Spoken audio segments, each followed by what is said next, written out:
la Plaza de Mayo, la madre de nuestra democracia, es Eve de Bonafini. Ningún padre. Dora Barrancos. Ella era muy barroca. Creo que había una onda, una ternura. Ulises Gorini. No era políticamente incorrecta, era plebeya, hablando de los otros modales, de ese correr los límites de lo posible, en lo que se podía decir, en lo que se podía hacer. Era una profunda revolucionaria. Eve de Bonafini. ¡Presente! Ahora y siempre. Radio Caput. Eve le dio mucho amor a Radio Caput. Esas cosas. Mandanos un WhatsApp. Mandanos zaraza y noticias. 11 65 16 44 46. ¿Querés arrancar la mañana bien informado? Infosiberia. Las noticias en tu celular. Manda un mensaje de WhatsApp al 11 3205 8813 y recibilo gratis todas las mañanas. Infosiberia. Las noticias en tu celular. Manda un mensaje de WhatsApp y recibilo gratis todas las mañanas. Infosiberia.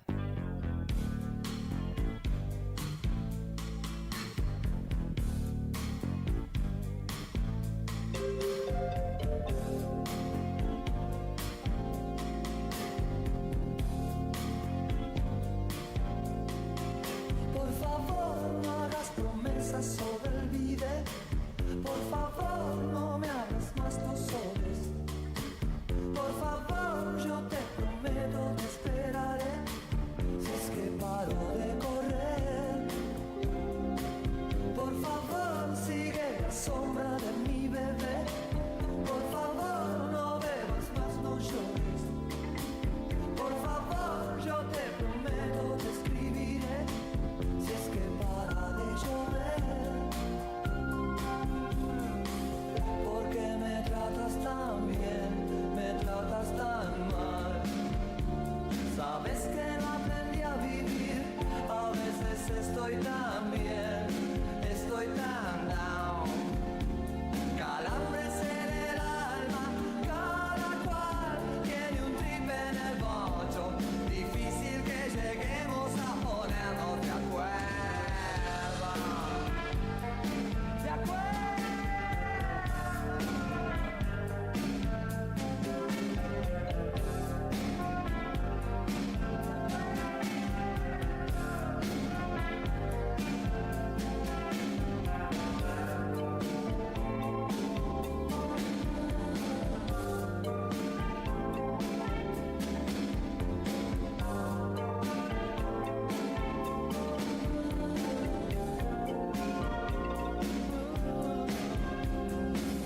Porque me tratas tan mal, me tratas tan bien.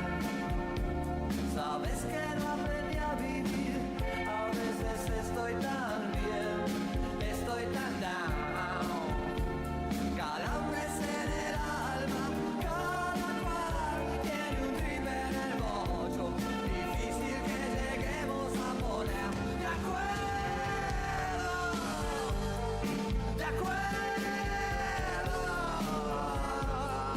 De acuerdo. De acuerdo. De acuerdo.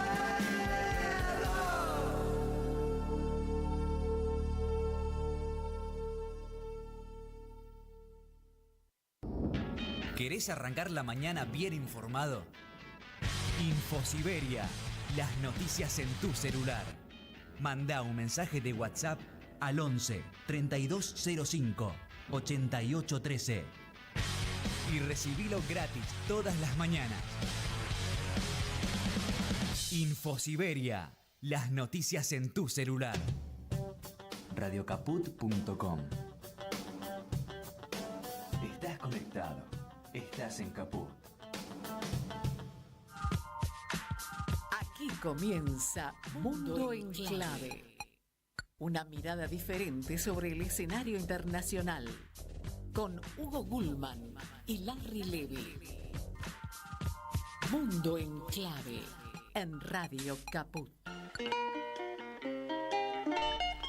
Hola, buenas tardes, ¿cómo están? ¿Todo bien? Aquí estamos en otro encuentro en Mundo en Clave, intentando poner una mirada diferente sobre el escenario internacional. Como todos los lunes, estamos aquí en Radio Caput. Después este programa, saben, va a ser repetido en la radio pública de Marcos Paz, los martes a las 16, va a ser repetido también en RPD Radio, la 97.5 de Oberá, en la provincia de Misiones, los miércoles a las 20, y también está circulando en diferentes horarios en Radio Pista Urbana, una radio online de acá de la ciudad de Buenos Aires también. Martín Loza, como siempre, en los controles, y al lado mío, como siempre, Larry Levy. ¿Cómo le va, señor Google? ¿Qué dice usted? Aquí estamos, y digo, tenemos un invitado a quien vamos a presentar en unos minutitos, pero arrancamos dando una pista de qué va a ser este programa, que no va a ser de un país. Hoy no tratamos puntualmente de un país, pero vamos con un tema musical que parece una cosa, pero es otra. ¿Cómo es eso? Sí, porque parece una cosa, pero es otra. Va a recordar algún famoso tema, pero que no es otra cosa. Bueno, dale, sorprende nomás. Vamos a estirar un poquito, porque a veces, viste, las disqueteras. Ahí está sonando. Pero ahí sí. Ahí lo tenemos. Libertad es de Mauricio, es de Pato y de Javier. Para el rico lo que es del pueblo, porque el pueblo así lo votó. Para el rico lo que es del pueblo, para el peso de evaluación. Ahí está, canta un amigo, ¿no? Rudy con Ale Sanz, ¿no? Amigos de la casa. Amigos, ¿no? de la casa y amigos personales también, ¿no? Ahí, subilo un poquitito.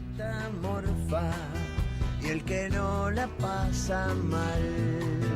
Para el rico lo que es del pueblo, porque el pueblo así lo votó. Para el rico lo que es del pueblo, para el peso de evaluación.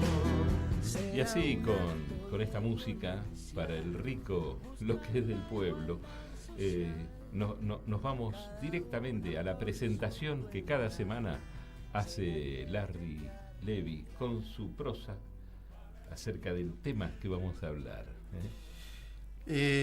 Hugo, los conflictos bélicos, las controversias internacionales y los desencuentros políticos entre países aumentan a diario, pero no sorprenden ni sensibilizan a la opinión pública.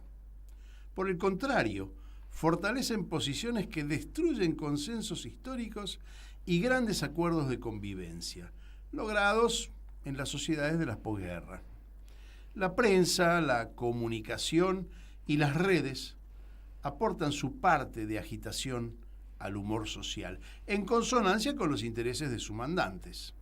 Las dirigencias políticas parecen no darse cuenta del proceso de pérdida de credibilidad del sistema, y las masas ven en los líderes, por lo general de derecha, una representación más convincente que la propuesta de las izquierdas en crisis, no en lo ideológico, pero sí de ejercicio y de pragmatismo de gestión.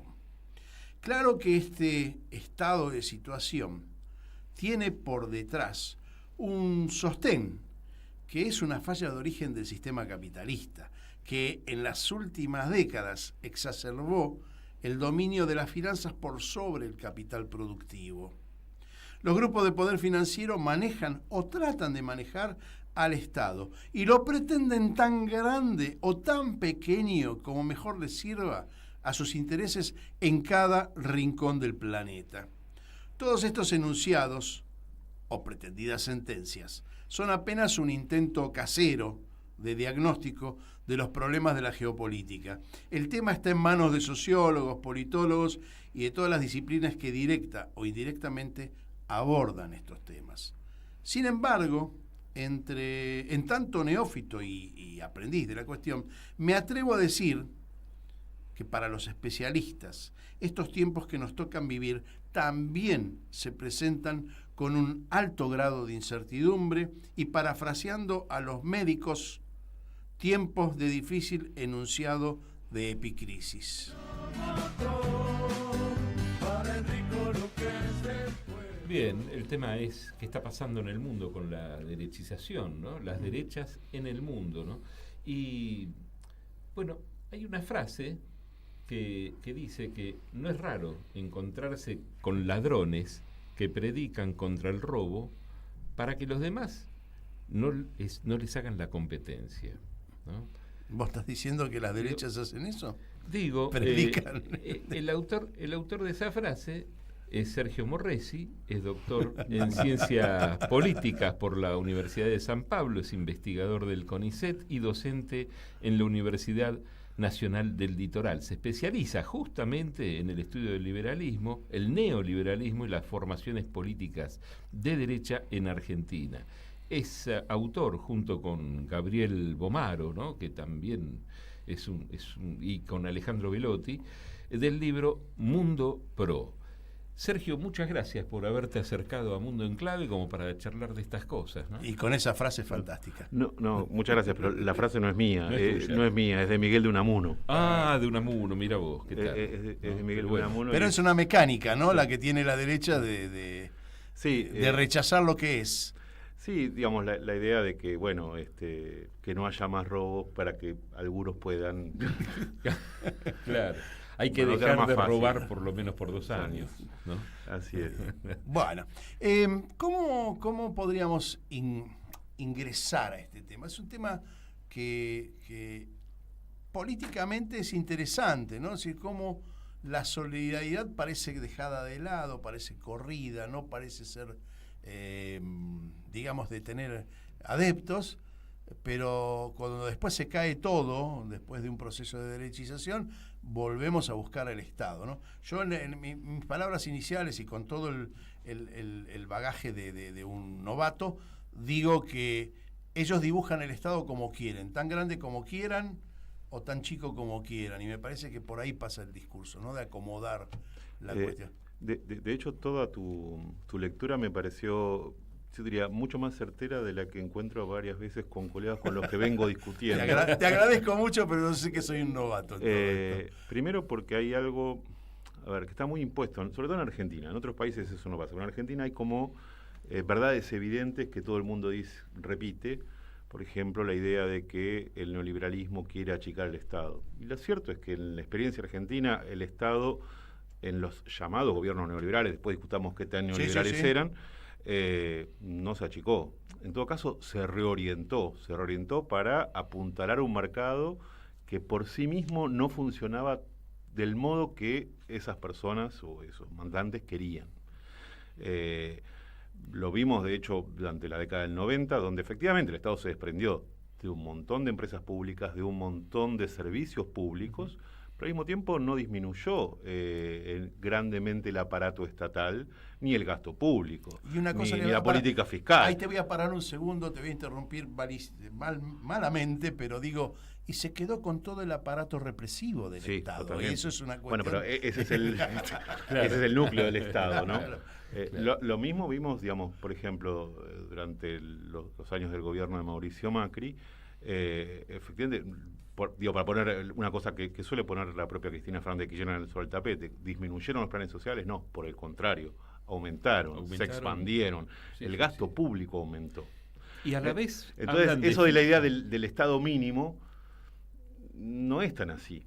Claro. Y la otra cosa que me pareció muy relevante de lo que vos leías, tiene que ver con pensar a esta oleada no como algo que acaba de suceder, de repente vino esto, sino que tiene que pensarse como una reconfiguración más o menos global, obviamente con las particularidades que tiene cada país o cada región del mundo, más o menos global, que venimos arrastrando desde el fin de lo que podríamos llamar la época dorada del estado de bienestar, como los franceses llaman los 30 gloriosos, o los diferentes nombres que la Argentina peronista, en el sentido no de porque votara Perón, sino porque eras Argentina industrialista, etcétera. Bueno, el fin de eso está como todavía siendo procesado de diferentes maneras. Y eso es algo que sucede en buena parte del, podríamos llamar, el mundo occidental o el mundo donde las democracias liberales se habían empezado a afincar. Y es ahí, en esos lugares, no en el resto del mundo, donde esas democracias liberales no estaban, sino donde sí estaban, que estas llamadas derechas extremas, radicalizadas, populismo de derecha, nacionalpopulismos y un montón de nombres distintos, cada especialista le pone su etiqueta. ¿Son lo mismo? No son exactamente lo mismo, pero están ahí. Pero se parecen mucho, y es ahí a donde esas derechas crecen. Digo, no crece ese tipo de derecha en un país autocrático, crece donde había algún viso, alguna intención, o ya estaban establecidas democracias liberales más o menos sólidas, o recién iniciadas en los países, por ejemplo, los ex países comunistas, donde se avanzaba hacia la democracia liberal, viendo cómo se heredaba ese aparato bienestarista de la época socialista, y donde estas derechas dicen, no, vamos a terminar de desmantelar esto y vamos a barajar y dar de nuevo. Es una cosa refundacional en muchos sentidos. Tengo una duda. Sí, dale. Pensaba que además las derechas, además de hablar del achicamiento del Estado, siempre hablan de la eficiencia, como si ellos fueran los dueños de la eficiencia, ¿no? Y por ahí, qué sé yo, no sé, por ahí... La pregunta es que si el Estado tiene que ser eficiente... Aparte, por ahí, si informatizan algo y sacás, no sé, el registro de conducir más rápido que antes, bueno, está bien, pero yo no sé si eso puntualmente es hacer un Estado eficiente, o el Estado eficiente es un montón de cosas más, ¿no? Como ofrecer a la gente que tenga cumplido el derecho a la supervivencia, el derecho a la educación, a la salud, ¿no? Digamos, ¿qué es la eficiencia para la derecha respecto de lo que sería la eficiencia en realidad? Bueno, a ver, hay que distinguir, digamos, palabras, eficacia de eficiencia. Digamos, la eficiencia es hacerlo lo más barato posible. En ese sentido, sí, es más una bandera de la derecha que de otras posiciones políticas.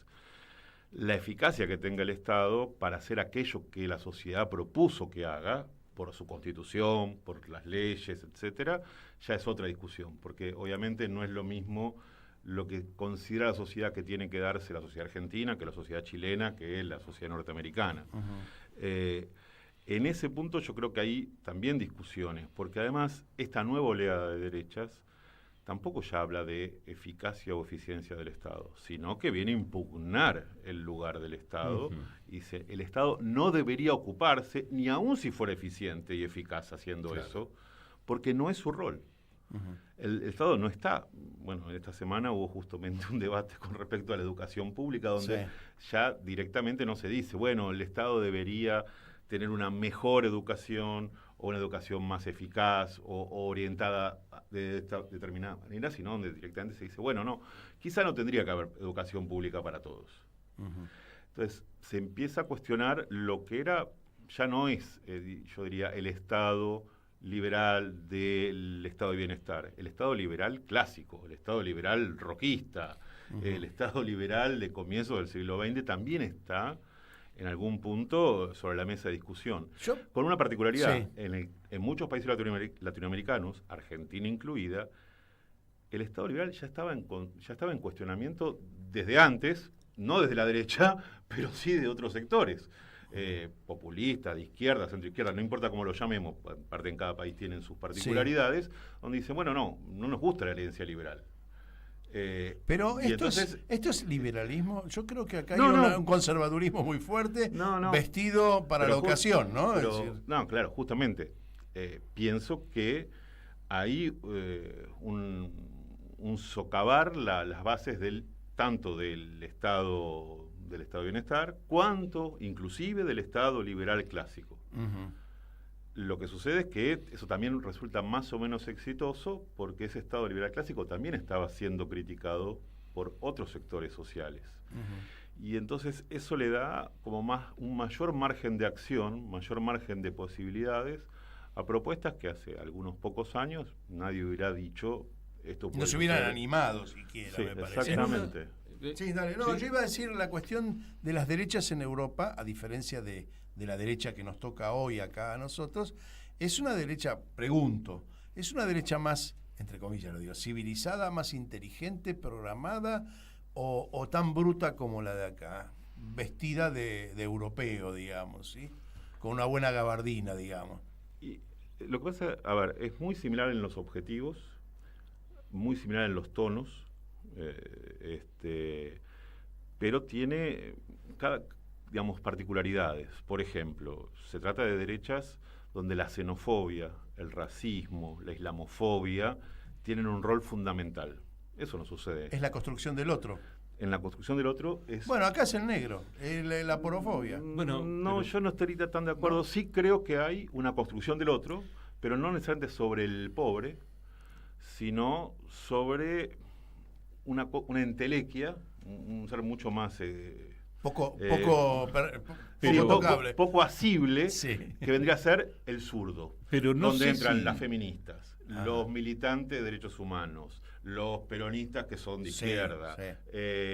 El zurdaje, está perfectamente el zurdaje, y no necesariamente eso liga con pertenencia de clase. Ajá. De hecho, en los pocos estudios que hay sobre el voto y sobre el activismo de la libertad de avance en Argentina, hay mayor apoyo de clase media-baja que lo normal o lo que era tradicional para los partidos de la derecha en Argentina. Ahora pensaba, en Italia, Meloni me parece que no se atrevería a quebrar vínculos comerciales con sus dos principales socios, ¿no? Por eso hay es una discusión entre los que estudiamos el fenómeno de Javier Milei, tanto en la academia como fuera de la academia, porque no es que los académicos somos los únicos, hay muchos periodistas muy buenos que están trabajando sobre esto, y hay dos posiciones al respecto. Una tiene que ver con una explicación, vamos a decir, crematística. Dado que hay un objetivo económico concreto y la única manera de lograr ese objetivo económico depende de un préstamo del FMI o de acreedores privados, etcétera, que sea facilitado por Estados Unidos, se sobreactúa el alineamiento con Estados Unidos. Y Estados Unidos está en un momento donde va a pedir o va a empujar para, no digo una ruptura de relaciones, ni mucho menos, pero para una menor injerencia de China en América Latina. Esa es una explicación. La otra explicación es que eso puede ser cierto, y aún así, y yo creo esto segundo, hay una visión ideológica de base que aún si no estuviera este pedido de Estados Unidos de alineamiento más incondicional, de empujar a un alejamiento de China, hay esa convicción de parte de muchos de los líderes. Pero a la vez hay un alejamiento de lo que serían las bases de lo que es el liberalismo, que es negociar con... no son liberales. Claro, ahí está el tema. Por eso insistió mucho con... No son liberales. Uno se puede, obviamente, cada uno se llama así. Perdona, Sergio. Ni siquiera son buenos, estratégicamente buenos comerciantes, porque, digamos, tomándolo desde lo más básico, ¿cómo te vas a pelear con un acreedor importantísimo que tenés, que tiene todo el poder para decirte, bueno, está bien, no te renuevo los swaps, no te renuevo tal cosa, me tenés que garpar ya mismo todo lo que me debes? Digamos, ni siquiera estratégicamente son inteligentes, entonces, son brutos. Ahí son cuestiones de geopolítica que a mí se me escapan y yo no me meto donde mucho no sé. Yo creo que hay una convicción, y con esto que digo que no son liberales, no quiere decir que no tengan nada de liberales. Sí. Lo que quiere decir, el liberalismo es, como toda tradición, una cosa muy distinta, no es lo mismo el liberalismo en el siglo XVIII que en el siglo XIX, no es lo mismo ahora que en el siglo XX tampoco, no es lo mismo en Francia que en Estados Unidos. La palabra liberalismo es muy... Ahora, estos sectores, en el caso particular argentino, uno podría decir, las derechas tuvieron siempre como dos grandes familias. Una, nacionalista, reaccionaria, católica, pero un catolicismo ultramontano, muy cercana a las visiones autoritarias, propias de las fuerzas, de ciertos sectores de las Fuerzas Armadas. Estaba esa familia. Y después había una familia, uno podría decir, liberal conservadora, con una visión de reivindicar la Constitución de 1853, no la del 94, sino la de 1853, pero pensando en una idea republicana, liberal, sin partidos políticos, con partidos políticos más acotados, menos poderosos, lo mismo con los sindicatos. Ahora, esas dos familias pensaban muy distinto, tenían proyectos de país distintos, pensaban distinta la economía, el alineamiento internacional. Si la primera decía no alineación o antiimperialista, digamos. Era Sí. tan antisemita como antiimperialista en el sentido antibritánica, antinorteamericana. Sí. La segunda, por el contrario, alineación con las grandes potencias, libre mercadista, cero restricciones al comercio. ¿Esas dos familias alguna vez coincidieron? Sí, en el golpe de 1930, en el golpe de 1955, con mucha más tensión, En como el podría ser 76. en el 66-73, Sí. y todavía con más tensión en el 76-83, pero seguían pensando distinto. Y además, las bases pensaban distinto, aun si los líderes de esas dos familias estaban en el mismo gobierno, sus bases no se juntaban. Ahora hay una Lo mirada que pasó ahora esclavista, es que ¿no? las bases se juntaron. Si te parece, Larry, te interrumpí porque Sí, así sí. vamos puntuales a la tanda, vamos a la pausa y enseguida seguimos y tenemos un buen rato más todavía para conversar con Sergio Morresi, que es quien nos está visitando hoy. Enseguida volvemos con más Mundo en Clave. Siempre en Caput. Mandanos un WhatsApp. Mandanos Sarasa y Noticias. 11 65 16 44 En 46. Morón, 40.000 vecinos y vecinas ya están conectados al centro de monitoreo a través de su celular. Súmate a Ojos en Alerta al 11 55 85 1000 y descarga Morón Alerta desde Play Store. Municipio de Morón, corazón del oeste. Unidos y fuertes, luchamos por nuestros sueños, no importa el que dirán. Somos los sub-30 y vamos por más, no nos rendiremos. Vamos a ganar, no nos rendiremos. Lunes a las 5 de la tarde. Radio Caput presenta sub-30. Manda un mensaje de WhatsApp al 11 3205 8813. Infosiberia. Las noticias en tu celular. Manda un mensaje de WhatsApp y recibilo gratis todas las mañanas. Infosiberia. Las noticias en tu celular. Seguimos con otra vuelta al Mundo en Clave. Libertad era un asunto mal manejado por tres. Libertad era almirante, general o brigadier. Para el pueblo lo que es del pueblo, porque el pueblo se lo ganó. Para el pueblo lo que es del pueblo, para el pueblo revolución. Esta canción, sí, la conocen, esta es la verdadera. Lo que es raro son algunos de los cantantes, porque escucha, espera que venga el estribillo. Comer era subversivo para el señor militar. A ver si reconoce. Para el pueblo lo que es del pueblo, porque el No pueblo es cantante. se lo ganó. Para el pueblo Se llama Rafael. Rafael Correa es uno de los que canta el estribillo de esta canción. Y si no me equivoco, me Estaba pareció ver Piero ahí ahí, seguro. un poquito, sí, claro, sí, estaba Piero también, estaba Víctor Heredia, estaba Gieco, había varios de los cantantes nuestros. Y ahí por un costado medio más alejado, no sé si llegó a cantar o no, estaba García Linera también. Ah, mirá vos. Pero bueno, ahí está. Dijo un señor general, para el pueblo lo que es del pueblo. Déjala de fondo y vamos charlando de vuelta que nos queda charla para más de media hora y tenemos media hora de programa nada más, así que vamos. Larry, tenías ahí a punto de hacer una pregunta. No, iba a hacer mención de las diferencias que me parecen a mí, bueno, pero de alguna manera Sergio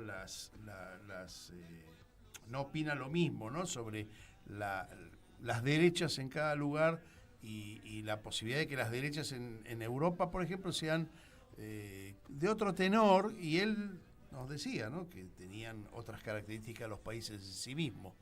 Pero bueno, y mientras tanto, la pausa, nosotros hablamos de la cuestión de México con Ecuador, donde Ecuador rompe con el acuerdo básico diplomático de no invadir una sede diplomática, y me parece que también es parte de esa derecha bruta, bestia, que las leyes no le importan mucho. Puede ser. Creo que igual forma parte de algo, de una tensión regional yo creo que más grave. No hay, digamos, una idea de respetar lo políticamente correcto, algo que sobre todo hace este tipo de derecha, pero que me parece que no forma parte, yo diría, de la política como está haciendo ahora. La idea de que hay un cambio independiente, no, que va más allá de estas derechas y que tiene que ver con cómo se hace política en el siglo XXI o en esta parte del siglo XXI, donde tradiciones, formas que se creían más o menos sacrosantas, formas del lenguaje que se creían ya esculpidas en piedra, empiezan a tambalear. La forma de dirigirse uno al otro de los candidatos. Digo, para poner una cosa mucho menos problemática. Sí. Era inimaginable las cosas que se dicen hoy por hoy los candidatos mutuamente en Estados Unidos, en Argentina y en Europa también. Sí. Digamos, esas eran cosas que no se aceptaban. El respeto por los dirigentes sociales, sindicales, que existió durante muchísimo tiempo, digamos, personas que, salvo dictaduras autoritarias, militares, digamos, todos los más respetaban la representatividad de los liderazgos. No hablando de liderazgos políticos, sino sociales. Bueno, eso pero también. diste en el clavo de algo, hablaste de la representación. Preguntá y después le pregunto yo sobre la representatividad. Vamos con la representatividad, porque es un tema que venimos conversando bastante. Dale, ¿No hay una crisis de representatividad también en la política tradicional, en la política de izquierdas, en la política, digamos, nacional y popular? Lo digo con todas las comillas necesarias para definirlo, y también sindical. Es decir, la gente no les cree. Sí, pero creo que no es solamente a esos sectores. Ahí va. Bueno, por eso te invitamos, porque uno es novato. Claro, déjame que te haga el planteo yo, porque me parece que de alguna manera tu respuesta va a abarcar respuestas para Larry y para mí. Porque yo venía pensando en el tema, digamos, tomando como vos bien planteás, como vos te presentás, como, digamos, estudioso de las diferentes formaciones de derecha, neoliberalismo, liberalismo, lo que sea. Pero pensaba también en cuánta gente que por ahí, por un lado, no sé, tomamos un ejemplo de celebrar y hablar de los pibes de Malvinas en el Mundial y que haya 5 millones de personas en la calle y tanta argentinidad. Y de golpe no hay en gran parte de la población que finalmente vota a Milei, en nuestro caso, o a otros candidatos en otras regiones, una coherencia entre lo que piensa ese candidato y tanta cosa manifestada, ¿no? Digo, por otra parte, hay mucha gente que dice, yo qué sé, ¿quiénes son? ¿De qué me hablan cuando me hablan de desaparecidos si tengo 20 años y no fui ni a la primaria? ¿De qué me hablan de los derechos que voy a perder si ganas si los derechos nunca los tuve? Y de cómo me vienen a hablar de peronismo si mi abuelo se caga de hambre y no tiene la dentadura y mi viejo no consigue laburo hace un montón de años o hace changas y no sé, digo, ¿cómo es que esa gente, digamos, de alguna manera o qué explicación hay? Porque siguen dándole oportunidades siempre a lo peor en lugar de a los que por ahí piensan en cuestiones más sociales. Lo pondría de esta manera. Hay una crisis de representación en el mundo que tiene que ver, algunos dicen, por ejemplo, con la disponibilidad de la información. En este sentido, antes, cuando alguna cosa no funcionaba, los regímenes políticos, fuera democráticos o autoritarios, indistinto, podían explicar las razones de ese fracaso o del no éxito de distintas maneras, y la mayoría de las personas tendían a acordar con la única explicación que había, cuando había un canal de televisión o 5 en Buenos Aires, pero en el resto del país había 1 o 2, una cantidad limitada de radios, de acceso a la información. Bueno, estas son las opciones disponibles. Le creo al gobierno, le creo a la oposición y ya está. Alguno o dos le voy a terminar creyendo. cuando la información es hiperabundante y no solamente le creo a este canal o al de al lado, sino a este canal, al de al lado, el streaming de ustedes, al streaming que dice lo contrario, a mi tío que me mandó un mensaje por WhatsApp que me explica todo, al que publicó un videito en YouTube que también me explica las cosas. Digamos, tengo un montón de explicaciones y la mayoría lo que marcan es el fracaso irremediable de aquellos que están. Y es aquellos que están es omnipresente. Puede ser más de derecha, más de izquierda, en general, o más de centro, da lo mismo. Pero en ese punto, esa abundancia de información hace que las personas dejen de sentirse representadas por aquellos que ya estaban, por, como diría Milei, la casta.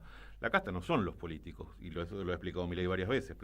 Para ellos, la casta son los políticos, los periodistas, los académicos, digo yo, pero también los docentes, todos aquellos que se niegan a aceptar lo que para ellos es evidente, que es que los que estaban antes fracasaron, o que es culpa de ellos, y no por otras razones, que ese fracaso se dio.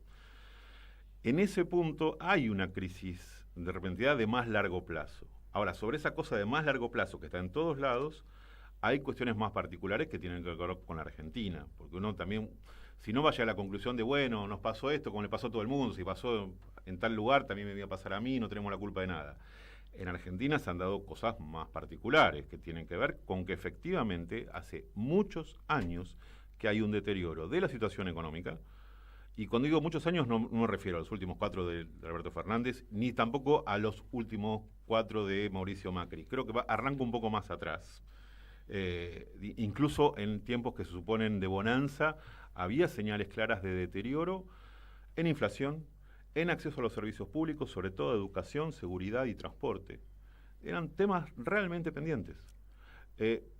Y eso efectivamente va sumando desapego del Estado y de la sociedad y la representación. Hasta ahí entiendo, nosotros tratamos de no, si bien tenemos una mirada hacia adentro, tratamos de más o menos establecer una mirada geopolítica a estos fenómenos. Y por eso no quiero particularizar en la Argentina, si bien es parte de ese proceso mundial, tiene, como vos decís, sus propias particularidades.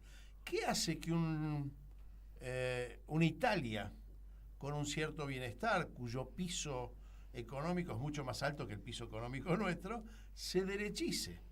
A tal punto que Meloni tenga un eco hasta llegar a primera ministra. Bueno, por empezar yo diría que hay que partir de una idea que es medio boba, pero que a veces en Argentina nos olvidamos, que es que la derecha existe, existió siempre. No cabe duda. No parte duda. De cero. No es que digo, pasó de cero a ganar. No, la derecha ya estaba, era una parte importante, el 20, el 25, el 30, depende de cada país. Sí. Estaba ahí, había un montón de gente que cree que eso que propone la derecha, que es, digamos, mayor desigualdad o mayor exclusión, está bien, es correcto, es el orden natural de las cosas y debería avanzarse hacia ahí. Entonces, eso de entrada. Entonces, lo único que tiene que pensar es cómo eso que era un cuarto de la población o un tercio de la población avanzó a ser a más de la mitad de la población. Cómo es que efectivamente, bueno, ahí son los fracasos. En el caso particular de la mayor parte de los países europeos tiene que ver mucho también con la cuestión de la inmigración, en el caso obviamente de Italia, del norafricana, con un rechazo a la cultura islámica, pero también por la aceptación, yo diría, de esa derecha, de parte de lo que antes, digamos, de desprenderse de parte de la agenda que le había estado manteniendo abajo, como por ejemplo, de dejar de ser tan euroescépticos. Siguen manteniendo muchos de ellos la bandera del euroescepticismo, pero aprendieron a convivir con la Unión Europea de un modo, vamos a decir, medio de conveniencia. Toman el dinero y lo usan para decir que Europa está mal, al mismo tiempo que se sienten muy europeos en contra de las naciones no europeas. Hay como una instrumentalización de la Unión Europea que en los años 90 no estaba. Y eso me parece fue un aprendizaje de estas derechas y lo que les permitió crecer. La derecha compró con los fondos de inversión, compró bancos, con eso los bancos compraron medios, y esto no es acá en Argentina, esto pasó en todo el mundo, en Europa, en todas partes pasó eso. Y aparte armaron un montón de ONGs diversas, donde que la mayoría son, no truchas, pero son caras, digamos, y fuentes de guita con las que compran comunicadores, ¿no? Teniendo esto, que esto es una cosa clarísima y hay nombres y apellidos de todo esto, ¿no? ¿Pesó más esa comunicación o pesó más los errores de los gobiernos populares o las zancadillas en las que cayó por la derecha misma? ¿Te puedo completar la pregunta sí, para bien. sumar? Sí. ¿Está en crisis la democracia? Siempre preguntando cositas. No, la primera parte es más o menos fácil para mí y yo sé que es y sé que ya igualmente no es lo que la mayoría de la gente que suele estar de este lado piensa. Yo creo que los medios no tienen ninguna importancia. Mira vos. O tienen una importancia realmente muy baja. Ajá. Sobre todo pues estamos por este exceso de información que hay, los medios tradicionales dejaron de tener la relevancia que tienen. Y por más que uno diga, no, es el algoritmo. Bueno, pero el algoritmo funciona con gente que ya está pensando eso, que está activamente produciendo eso, y en muchos casos de América Latina, que son los que más conozco, tuvo una forma muy orgánica. No es que tipo vino Juan Pérez a financiar y dijo, ay, bueno, pongo 10 millones o 20 millones, 100 millones y va a explotar la burbuja de la derecha. No funcionó así en los hechos. No digo que no podría haber funcionado así, pero no fue así. Entonces yo le bajaría mucho el precio. No digo que obviamente que importa, porque además, perdón que volvamos muy dentro de la Argentina, ¿por qué fue Milei y no otro de los influencers de derecha que terminó siendo candidato? Bueno, seguramente porque era el que estaba en los medios. Claro. Puede ser esto que decís, y a mí me cuesta mucho discutir con los académicos porque se la pasan estudiando para llegar a estas conclusiones. Entonces, y uno guitarrea o mira información y trata de analizar y observar un poco, pero pienso que cuando, digamos que los gobiernos de derecha son todos impolutos, pero resulta que Alberto Fernández la fiesta en Olivos la tuvo 3 millones de veces, no la tuvo una sola vez gracias a esas redes sociales, o cualquiera está lleno de corrupción dentro de los gobiernos populares. Mirá, Correa no pudo entrar, tuvo que mandar a la segunda marca, digamos, como candidato a presidente, y ahora para las últimas elecciones nuevamente. Evo Morales también, Argentina también, y resulta que ahora también Alberto Fernández es un corrupto, son todos corruptos. Petro le está costando desde el primer día. Entonces hay una influencia también de los medios, porque parte de los medios y después se replica a través de las redes. Me parece, ¿no? Es una mini observación vista desde el periodismo. Lo considero, no estoy de acuerdo, pero no quiere decir que yo tenga bien. razón y vos no. No. Porque la mayoría de la gente, de hecho, y mis colegas también piensan, como vos decís, que efectivamente los medios son fundamentales. Sí. Yo creo que habría que empezar a relativizar, porque los medios, al menos los medios masivos de comunicación, no tienen el rol que tuvieron hace 15, 20 años, creo yo. Pero obviamente es para discutir. Como parte de eso, de que los medios ya no tienen ese rol rector, hay ahí también, yo no sé si la democracia en general está en crisis, pero ciertas formas o ciertos principios de las democracias liberales, tradicionales, que incluían, por ejemplo, pensar a los medios de comunicación como un cuarto poder o como un poder intermedio. Bueno, eso sí está en crisis. Puede decir que la democracia representativa está en crisis y la participativa nunca se puso en funcionamiento.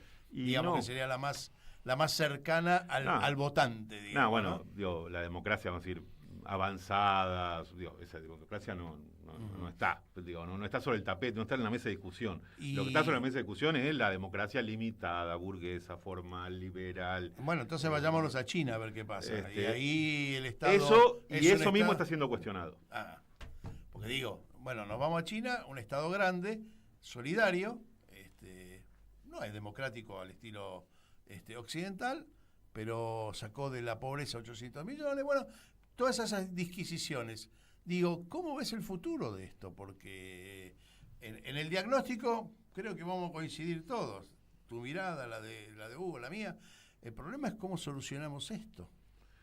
No, si yo tuviera esa respuesta no estaría dedicado al mundo académico, estaría pensando... Bueno, yo siempre nombro a Enzo Traverso, que hace una crítica al mundo académico, que dice que hoy no está a la altura de las circunstancias, que se ha convertido en panelista de televisión y no en lanzar nuevas ideas disruptivas, algunas, revolucionarias otras, pero que la academia está convertida en algo que es parte del entramado, digamos, del libreto de esta democracia, ¿no? Coincido, y porque hay ciertas limitaciones, al mismo tiempo que hay tanta información, hay cada vez más dificultades para procesarla y para imaginar otros futuros.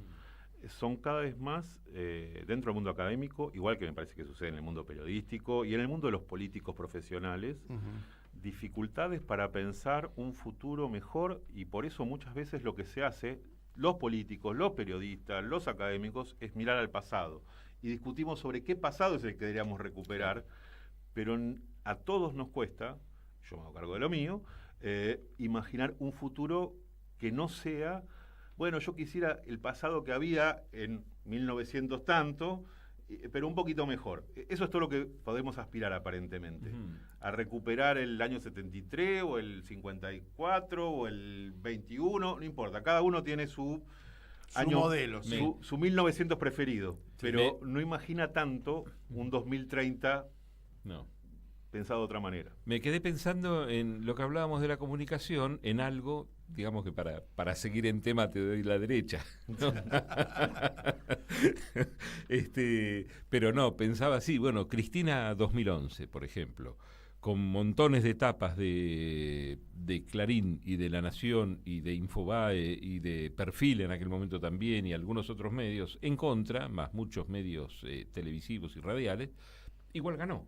Con el 54%. Y ganó con el 54%, porque pudo dar respuesta, tuvo además el liderazgo necesario. Hoy, entonces, el problema pasa más por liderazgo, quizá, o porque promesas de campaña hicieron todos, con una diferencia, digamos. Si Massa, como ministro de Economía, está bien, ministro de Economía muy inflacionario, pero, ¿no? Pero estaba representando un gobierno que redujo la desocupación del 12% al 6%, ¿no? Entonces, algo para mostrar ese gobierno tenía. Le quedaba pendiente, por supuesto, entre otras cosas, lo más importante, que es la pelea por el ingreso. Pero la otra parte también hizo campaña, hizo promesas, y Bullrich tampoco tenía mucho para prometer porque fue la que llevó la desocupación del 5,8 al 12. Su gobierno, digo.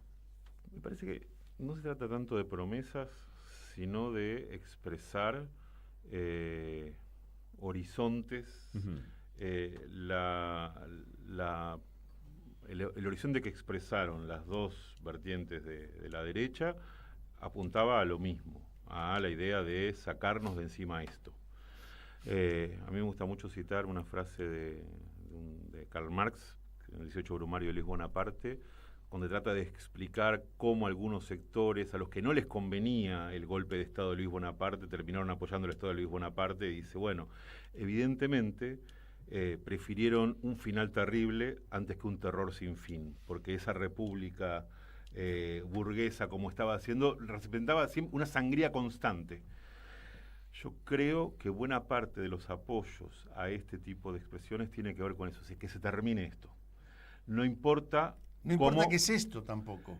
Bueno, fíjate vos que no hay definición para esto que vos decís. Bueno, esto que estaba en aquel momento era que se termine el gobierno de Alberto Fernández, Cristina, de Massa y de todos ellos, que se terminen y se vayan y no los quiero ver. Ahora, eso no expresa solamente hartazgo, que expresa hartazgo, también una esperanza de que no importa lo que vaya a venir, va a ser un poco mejor. ¿Y si no lo fuese? Si no lo fuese, hay gente que cree, y creo que es una idea equivocada, que van a volver de rodillas a decir, che, perdón, me equivoqué, la verdad que yo me tendría que haber quedado. ¿Y cuál sería entonces, si no cumple la derecha, qué va a pasar? yo creo que algo más todavía. Siempre se puede girar un poquito más y se puede volver todo más problemático. Se puede haber alguna tensión social. Violencia. Violencia, pero no violencia política. Argentina es un país sin violencia política, pero otros países, por ejemplo, donde eso sucedió de una manera mucho más de microviolencia, como por ejemplo en Brasil. A mí queda igual una pregunta muy en el tintero, porque hablamos mucho de la Argentina y hay procesos que hay no, está bien, lo llevamos porque tenemos que tener alguna medida. Pero por ejemplo Polonia, a mí me parece un país extraño, porque en última instancia la derecha ya había estado en el poder y ahora vuelve al poder con una potencia bastante singular. Los países que están ahí, Hungría, a mí me llama la atención. Lo que pasa es que tanto en Hungría como en Polonia hay, digamos, un armado, una estructura política donde el comunismo aparece, el comunismo post-Unión Soviética, obviamente aparece como ese otro. El otro que puede ser la inmigración. Que en este caso no es el morocho de turbante. Exacto. También los hay, también pero, sí, pero es menor, la escala es menor. Aparece una cosa, bueno, son los que... Y entonces una idea de democracia, y eso Orbán lo ha dicho así con todas las letras, no, bueno, nosotros somos democráticos, lo que no somos liberales. Queremos una democracia iliberal, sin libertades, o sin pluralismo, sin que, no, esto de que cada... O sea, hay una especie de, vamos a decir, de recuperación extraña del monismo político, al que buena parte de la ciudadanía no le parecía tan terrible, y eso como expresión de democracia. Ahora, una democracia, digamos, con los problemas que eso tiene en términos de geopolítica para los países de Europa Central Oriental, con además, en el caso polaco, además, con el repensar de su rol antes y durante el nazismo, por ejemplo, con cuál es la responsabilidad de Polonia con los pogroms, con bueno, ahora desde el punto de vista público no tuvieron nada que ver, se lavaron las manos. Lo que digo pero que contrasta mucho con la culpabilización constante, cotidiana, que internalizan todos los alemanes. A ver, si sintetizo, me parece que tenemos un problema. La democracia no funciona, está en un grado importante de quietud, de atasco, y no surge nada. Y eso es lo que va a generar lo que vos anticipabas, que es un poquito más de violencia, no en el tipo de violencia física que podemos visualizar los setentistas, por decirlo de alguna manera, o los del IRA, o los de las Brigadas Rojas, otro tipo de violencia desconocida, practicada en la calle, quizás más individualmente. Más individualista. Sí, y ahí me parece que se nos muere la democracia. Después, ¿qué vendrá? Nadie se anima a decirlo. E impune, además con y con un grado de impunidad. Con un grado de impunidad muy grande. Nos tenemos que ir yendo, ¿no? Y bueno, hay que seguir andando. Me parece que vamos a tener que repetir este programa dentro de unos meses, tratando de unir más cabos en lo que respecta a la tendencia de la derechización. Por eso elegimos este tema ahora para terminar, se llama Hay que seguir andando, y que es León Gieco el que canta. Nos vamos. Martín Loza, muchas gracias por estar. Sergio Morresi, enormes agradecimientos por tu presencia acá. Y sí, yo me quedo con muchas más preguntas que respuestas, sin ninguna duda. Y bueno, nos encontramos de aquí a nos una volvemos semana, a encontrar. ¿no? Gracias, por supuesto, a Radio Caput, que nos recibe cada semana para hacer esta transmisión, que luego se repite por la radio pública de Marcos Paz, por RPD Radio en Oberá, en la provincia de Misiones, y por Radio Pista Urbana. Chau, hasta la semana que viene.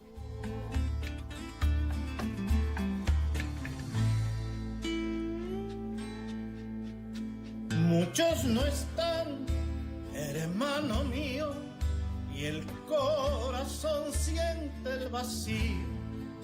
Las lágrimas corren el rostro, ellos están junto a nosotros. Por el dolor, la voz callada que nos golpea, que nos aplasta, resiste el hambre que está enjaulado, resiste el pueblo acribillado. Hay que seguir andando nomás, hay que seguir andando, hay que seguir andando nomás, hay que seguir andando.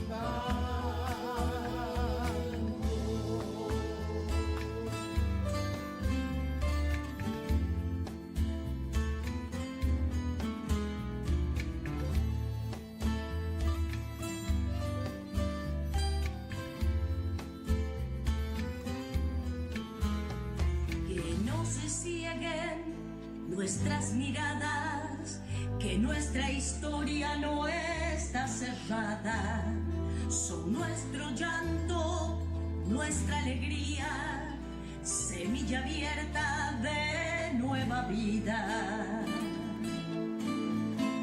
Al hombre nuevo Dios va creando, con nuestro barro lo va engendrando.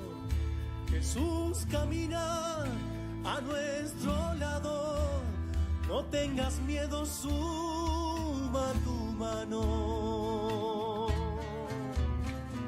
Hay que seguir andando más, hay que seguir andando, hay que seguir andando más, hay que seguir andando.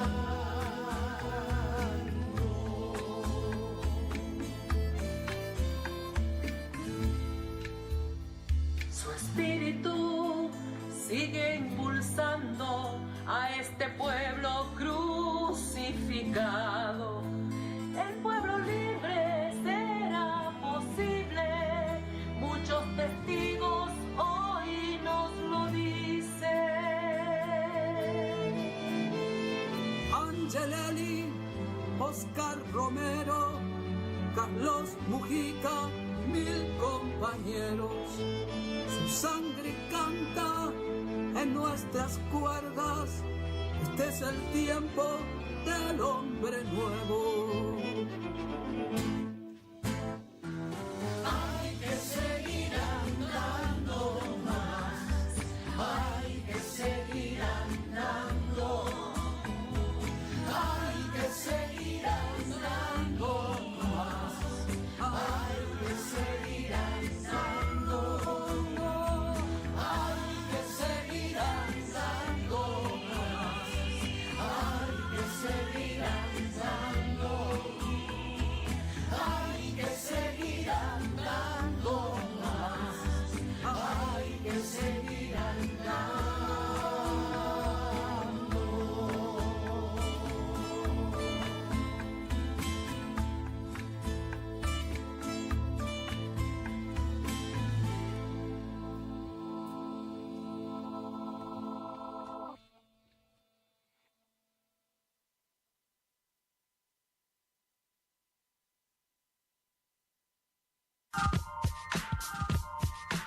Aquí termina otra edición de Mundo en Clave. En Caput había un viejo. pasan cosas. Dice así: si uno tiene un amor, una muchacha, una cosa que le anda por la piel por todas partes, digamos Buenos Aires, digamos un octubre, un poema, y pasa algo, ocurre que viene el mal, la peste, una desgracia, los cretinos mascadores de chicle, oleadores de todo lo que crece, un yanqui hijo de puta, los cretinos mascadores de chicle, para ser más precisos a matarlas, un yanqui hijo de puta. Entonces ya no se puede hablar así nomás, es necesario odiarlo, destruirlo, hay que pelear con rabia, encontrar la manera de acabarlo, salirles al encuentro como sea y además decir, como un rezo, casi obligatorio, yanqui hijo de puta, todos los días, y enseñárselo a los chicos. Radio. Caput. Por amor a la vida, nada más, simplemente. Esas cosas. Norberto Galazo en Caput. ¿Querés arrancar la mañana bien informado? Infosiberia. Las noticias en tu celular. Manda un mensaje de WhatsApp al 11 3205 8813 y recibilo gratis todas las mañanas. Infosiberia. Las noticias en tu En celular. Morón, 40.000 vecinos y vecinas ya están conectados al centro de monitoreo a través de su celular. Súmate a Ojos en Alerta al 11 55 85 1000 y descarga Morón Alerta desde Play Store. Municipio de Morón, corazón del oeste. En Caput. Bienvenido, Juan Pablo Olson. Es un gusto enorme que estés acá con nosotros. Pasan cosas. Felicitarlos por las actividades. Infosiberia es impresionante la repercusión que tiene. Cada vez que participé me llegan de distintas partes del país saludos, así que felicitarlos no solo por el cariño que les tengo, sino por las actividades y por lo que hacen. Radio Caput. Qué placer este encuentro, qué alegría. Esas cosas.